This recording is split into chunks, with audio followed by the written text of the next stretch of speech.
These are 10 of the hottest tools that you can find at Lowe's right now, including this little hidden gem right here that says Dremel. It is not a rotary tool, and if you own a laser or you're cutting small parts, this could be a game changer. Let's go.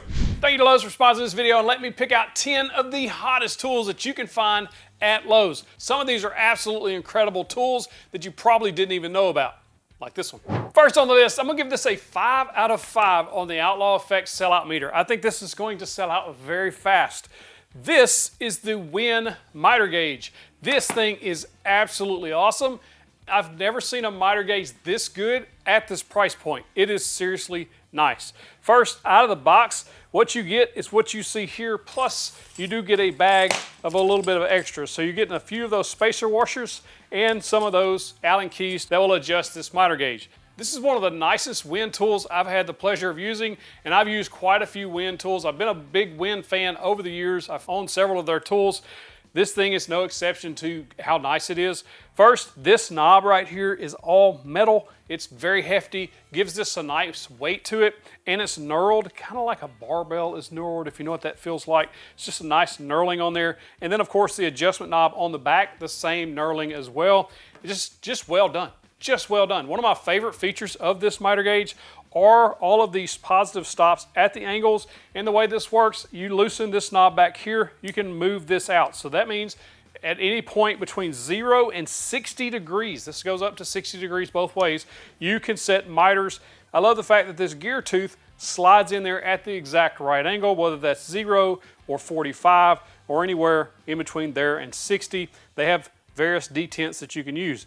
When you get it set, you just tighten that back knob, snug the front knob, and you're off to the races. One great thing about this miter gauge, on the bottom it has this nice material that's not metal, so it's not going to scratch up your cast iron tops or even your aluminum tops or anything, whatever top you have on your table saw. And it does help everything glide nice and smooth. Feels like some type of UHMW plastic, and it's just nicely done overall. When you first get it, you slide it into your miter slot, and these 3 adjustment screws will tighten these little spacers and make it snug in the slot. You don't want any slop in there. You can just snug it up so that it's just snug enough it's not moving, but you can still slide it. And what's great about this miter gauge, it will fit on any standard 3/4 inch slot. So no matter if you have a job site style saw like you see here, or even a cabinet saw like I'm using here, it's going to work in those slots. And you can adjust it to fit perfectly with those little spacers. This comes with 2 bolts and nuts right here on the fence that you can remove. Then you can just use this as a miter gauge, or you can use those bolts to attach a faux fence so that you'll have longer material support if you needed that. Now when using this at the table saw, it ain't no good if it ain't square, and this thing cut exactly, perfectly square, 90 degrees, multiple different times I've tried it. It's dead on. When you set this thing at 0, dead accurate. You don't have to worry about the accuracy here. And then when I moved it to 45 and cut a 45-degree angle, dead accurate again. You can't get better than that. At this price point, this is gonna sell out because it's that good. This is one of those I put a 5 out of 5 star on. It's just an absolutely amazing tool from WEN, and I'm glad they posted it. And this I had no idea existed until just a few weeks ago. I think this is fairly new. If you'd like to check out any of these awesome tools that I showed today, there's a link in the description and the pinned comment to help you find them easier, as well as that shop button right here on YouTube so you can check them out there. Next on the list, even if you're not in this battery platform yet, you gotta check this out. This is a little Kobalt 4.5 inch circular saw.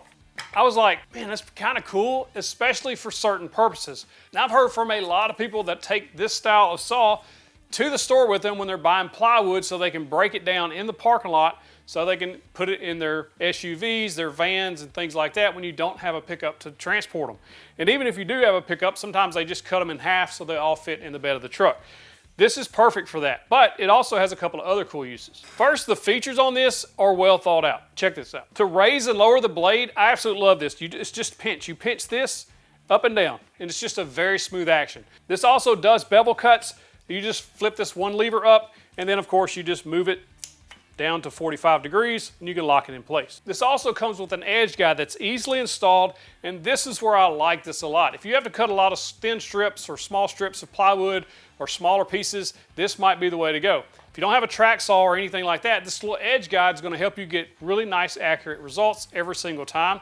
Like if you're building cabinets and different face frames and things like that, this may come in handy. Now, one thing I was kind of surprised by here was the dust collection. With the little little port, when I first started cutting, I was like, oh wait, there's a dust adapter that goes on there, because there's a lot of dust coming out of the hole. Put this dust adapter on there, hook your shop vac up to it, and it collects a lot of the dust. Now on the outside where the blade is exposed, it's not really expected that you're going to collect a ton of dust there, but as far as where the majority of the dust is exiting, it collects a lot of it if you hook this adapter up. And as you can see, if you don't hook the adapter up, you get a lot of dust coming out there. Another cool thing here is the blade is actually really good. A lot of times when you buy circular saws or even high-end table saws, they don't come with the greatest blades.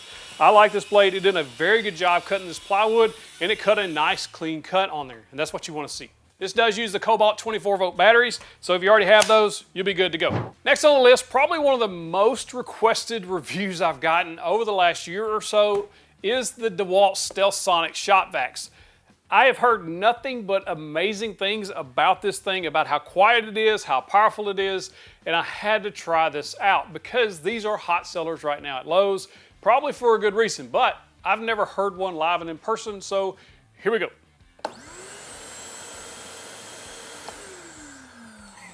It seriously is much quieter. That is no volume reduced at all here on this video. Check it out one more time.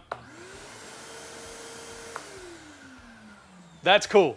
They claim 50% quieter than a standard shop vac, and I absolutely believe it. It's like I can talk over this and it'd be just fine.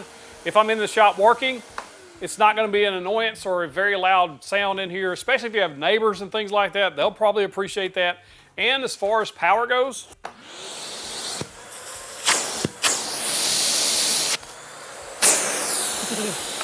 very sucky. This is a 9-gallon, 5-horsepower shop vac, and it comes with everything you need to get started. This is a wet dry vac as well. If you needed to use this to clean up spills or leaks or any kind of water damage or anything like that, this could be the way to go. Mostly why I like this is because of the dust collection.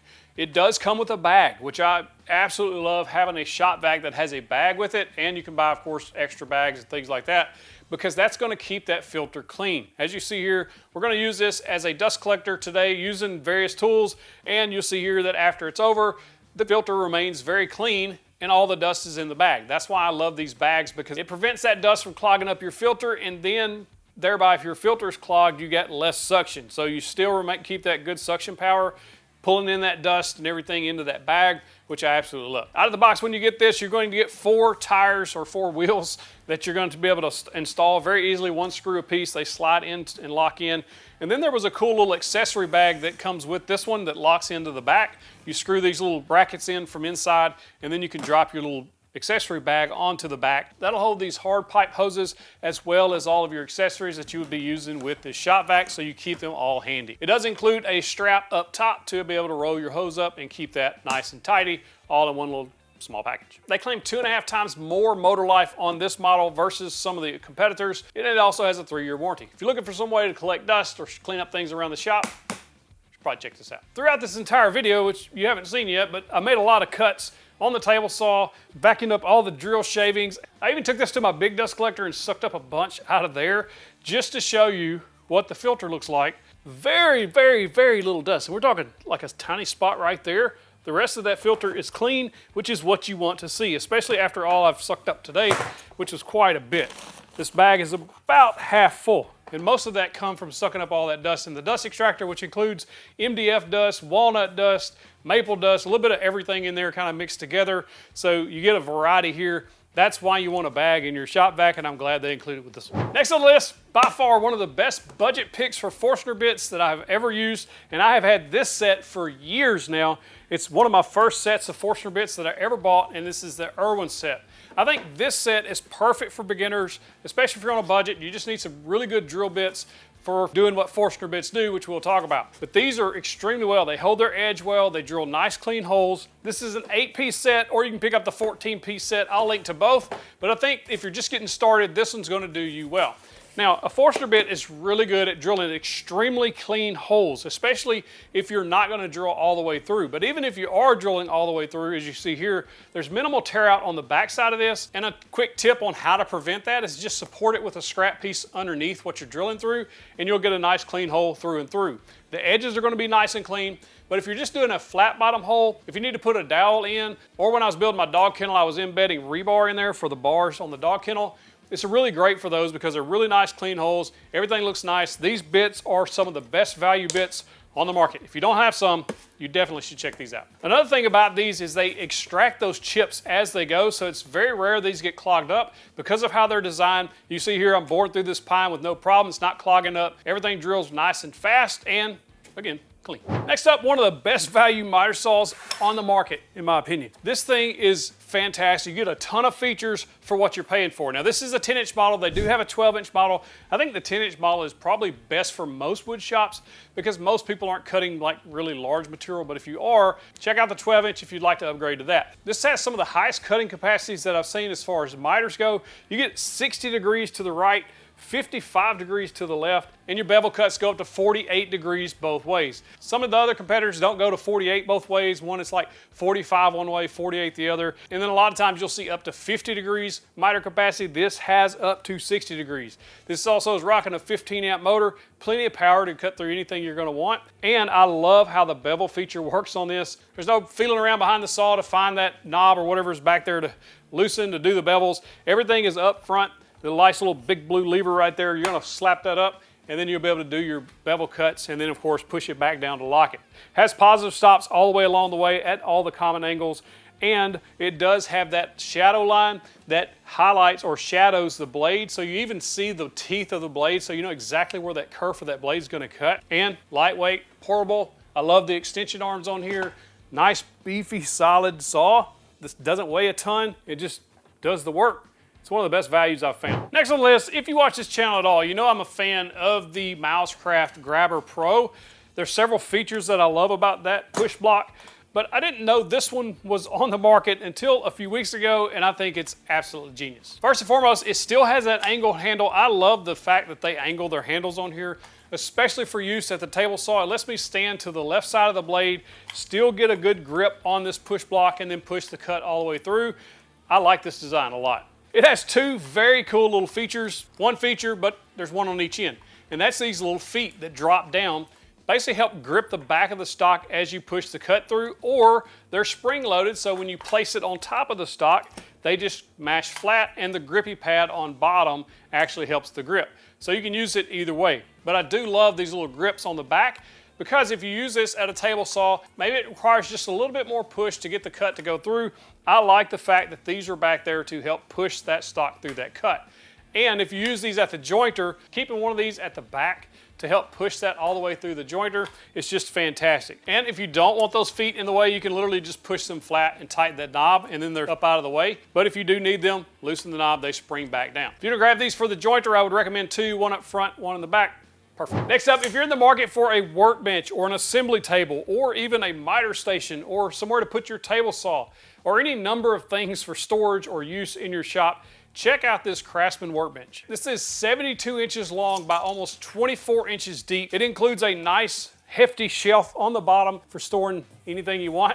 And then of course it does have this nice worktop. What I love about this worktop is it is dead flat. I took my precision straight edge, laid it up there, zero light coming from underneath it, literally dead flat. So you could use this as an assembly table. You can also use it as a miter station. So you could put your miter saw on it, you can mount your miter saw to this, have plenty of space on the left and right, so you'll be able to cut all the boards you wanted. And of course, if you have a small job site saw, you can set that on the top. That way you can have a place to use your table saw, because store it underneath when not in use, so you can assemble things on the top. And this thing also has two really nice drawers. The one on the left's a little bit wider than the one on the right. Looking at a 33-inch wide drawer on the left and then a 22-inch wide drawer on the right, a little over 22 inches. It does have power built in. You can just plug it into power. Then there's a power strip on that end that has 6 outlets and 2 USBs. A lot of little work lights and things like that work off of USB, so I'm glad they included that as well. It also has pegboards on each end that you can mount tools to if you so choose. Give you some extra storage there. And this does come with 4 casters or just 4 of these adjustable feet if you want to make this more stationary. And these are adjustable feet as well, so you can level this up in your shop. As far as rolling around goes, like it rolls extremely easy, so you can be able to move this in and out, especially if you're in a garage and you have to move your stuff out to work and then move it back in for storage. This might be a good option. This thing's so nice, I'm having to fight my wife from taking it because she's wanting it in her laser room. As far as the construction goes, again, you get a really nice heavy-duty top, and all the steel and everything is a really nice heavy-duty steel. I think this would last you an extremely long time. These drawers also soft close, so that's always a plus. I love this thing. let's check out this Dremel. This thing from Dremel might be one of the coolest pieces of kit that I've saw in quite a while. Now this isn't for everyone. Not every woodworker is going to run out and buy this, but I think there is a very good use case or use cases for this that a lot of people are going to enjoy, especially at this price. This is an entire tool kit. In other words, everything you need to work with this is included. Including the entire case turns into a work surface, and it even has these rubber feet built in. They're on the bottom or on either side, so that when you do expand this open, it doesn't slip and slide around on you. Nice stable surface. This is Dremel's multi-saw kit, and what included in this is a way to cut smaller parts accurately every single time. For one, this is very simple to use and it's compact, so you'll be able to store it in a very small space. I think this might be one of the perfect saw kits if you have a laser or you're making other small items like birdhouses, picture frames, all that kind of stuff, because this will replace a big miter saw for a lot less money, and you'll be able to cut a lot of stuff with this. First up, this expands. So you notice each wing folds out and up, or up and out, and then it locks into place on each side. Now I think this is perfect for somebody in very small spaces or small shops or apartments and things like that. But no matter what size shop you have, you may find a use for this specifically for trim, 3/4 inch material, or especially lasers. I think this is the perfect little saw for people who have lasers and doing custom work because there's so much here packed in. Let me show you. This includes everything you need. The saw, the battery, the charger, and all the accessories to make all of these cool cuts. It'll do 4 different styles of cuts as well. You can do standard cross cuts, you can do bevel cuts, you can do miter cuts, and then of course you can use the 2x4 adapter to cut 2x4s. Let me show you how this works. Now I don't think this is for everybody, but I do think that it's a very useful tool for those, again, in small spaces. Not use this for various different cuts here. As you can see, it'll cut up to 3/4 inch piece material. Anything over that's not going to fit under this guide rail, but if you do want to cut a 2x4, it does have that little adapter that just clamps on, and that lets you cut all the way around the board. In other words, you're going to cut half, flip it over, cut the other half, and if you use that as a guide, you'll get a very accurate cut as you see here. I think that's kind of a neat idea that they threw in there because, again, if you're in a very small space, you don't have access to a bigger saw, at least it gives you the option to cut 2x4s. For whatever reason. Now the kit itself is very interesting because it does give you this rail that this saw rides in, so you get consistent cuts every time. It doesn't matter if you're doing anything between 0 and 45, but I like that 90-degree cut the best. I think it's just a good use case for just cutting things really fast. It does have a laser line on the saw, so you're able to line that up with your marks, so you can get those consistent cuts as well. It does include 2 clamps. There are 2 T-tracks, one on each side that these clamps will go on each side of the cut, and you can clamp both sides of the material down if you so chose. And then the clamp is also used to cut 2x4s. This workbase here is very stable. It's not going to go anywhere. It doesn't give or anything like that. And for longer material, they even include this little mini sawhorse. I think it's just genius. Just sets out there to get some extra support on those longer pieces. Now this did really well cutting pine and spruce. On plywood, I think you need a higher tooth count blade. This is a 20 tooth count. I would pick up a higher tooth count blade if you're going to be cutting more finer materials, if you want a finer cut. It does a lot of splintering on thick 3/4 inch plywood, but on this little 1/8 inch plywood like you would use at the laser, the cut was really nice and clean. There's no issues there. So it just depends on what material you're cutting, but that goes for any saw. The higher the tooth count, the better, cleaner cut, especially you're going to get on veneers like plywood and things like that. This 1/8 inch cut very clean. I was quite impressed. Now there are 2 blue blocks under there for cutting thinner material bevel cuts. So if you're going to bevel cut like this 1/8 inch stuff, you'll use those blocks to get that material lifted up a little bit, but you don't need those if you're cutting 3/4 inch stock. The miter gauge on the kit itself goes from 0 to 45. There's positive stops at 0 and at 45, none in between. It's very easy to adjust. And then cutting with the saw, it has plenty of power to cut this thinner stuff. You're not going to have any issues there. I think this little 12-volt tool is probably the perfect little size for this because it keeps it compact and has the power you're underneath. This also comes with an edge guide similar to what we saw on the Kobalt saw. So if you want to rip down thin strips, you can do that with this saw as well. I think the main selling point of this, especially if you're doing those smaller projects, is you have a miter saw in a box for a very reasonable price. At the time of this filming, 149 bucks for this entire kit. Very easily to store, very easy to transport. It might be the solution for you. It might not. Let me know in the comments. Now this is the Kobalt 24-volt impact driver. Now this has some really cool settings on it. First, right here on the bottom, there are 3 torque settings, 1, 2, and 3. As you push the button, they change, and then of course they recycle. There's also hand tight mode and auto slow mode. Hand tight mode works on the tightening mode or forward motion, and then when you switch it to reverse, it goes to auto slow. What the auto slow mode is for is you have a stuck bolt or nut when you're trying to get it backed off, You have it full blast on number 3. It's going to give it the max power, and then after it breaks free, it'll go to auto slow mode and back it out slower. This is a very, very compact design. As you can see, it's only like 4.5 or so inches deep. It's just a very nice ergonomic design on a very powerful little torque driver. If you're in the market for one of these, check it out. This is a 1/2-inch drive impact driver, so if you have any 1/2-inch impact sockets or adapters to get to 1/2-inch, you can use any that you have. This might be the perfect little impact to have around the house for changing random flat tires or even assembling tools, so that sort of thing. Next on the list, I can't not talk about these as far as hottest tools at Lowe's in 2025 and 2024. This is just carried over, and that's the little mini toolboxes. I featured these a little while back in a Kobalt video, but these are fantastic for the price. We're talking like 25 bucks. You get a 3-drawer version. There is a 2-drawer version for about 20 bucks. If you put this on your workbench, you can put your drill bits, your driver bits, that sort of thing in there, pencils, anything you need to keep up with right handy. These are great little boxes, and they come in multiple colors, so you can do you. If you'd like to check out any of these tools for yourself, links in the description, as well as that pinned comment to help you find them easier, and then, of course, the shop button here on YouTube as well. Seriously, check out this WEN Miter Gauge. I think it's going to sell out pretty quick. If you like this video, check out when Lowe's challenged me to find affordable woodworking tools, and I crushed it. Clicking that box gets you the big old virtual fist bump.